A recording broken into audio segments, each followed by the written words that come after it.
গোবিন্দগঞ্জ উপজেলা এবং পৌর মূলদল অঙ্গ সহযোগী সংগঠনের আয়োজনে আজকে এই জুলাই গণ অভ্যুত্থান দিবসের দ্বিতীয় বর্ষপূর্তি উদযাপন উপলক্ষে আয়োজিত এই সভার সম্মানিত সভাপতি গোবিন্দগঞ্জ উপজেলা বিএনপির জনাব তারেক রহমানের মনোনীত সিপাহসালার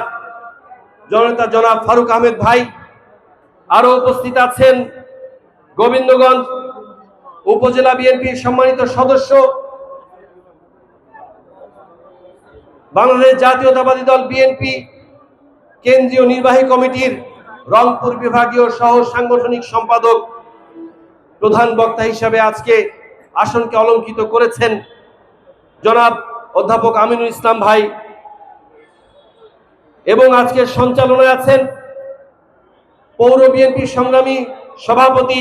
জনাব রবিউল কবির মনু ভাই। বিশেষ অতিথিবৃন্দর মধ্যে আছেন গোবিন্দগঞ্জ উপজেলা বিএনপির সংগ্রামী সদস্য, বিএনপির সাবেক সাধারণ সম্পাদক, গোবিন্দগঞ্জ উপজেলা পরিষদের সম্মানিত সাবেক উপজেলা চেয়ারম্যান, গাইবান্ধা জেলা বিএনপির সম্মানিত সহ সভাপতি জনাব ফারুক কবির আহমেদ। মঞ্চকে আরো আলোকিত করেছেন গোবিন্দগঞ্জ পৌর বিএনপির দীর্ঘদিনের সফল সাধারণ সম্পাদক, উপজেলা বিএনপির অন্যতম সদস্য এবং গাইবান্ধা জেলা বিএনপির সংগ্রামী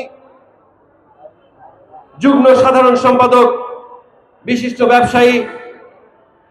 জনাব সানোয়ার হোসেন দীপু ভাই। বিশেষ অতিথিবৃন্দ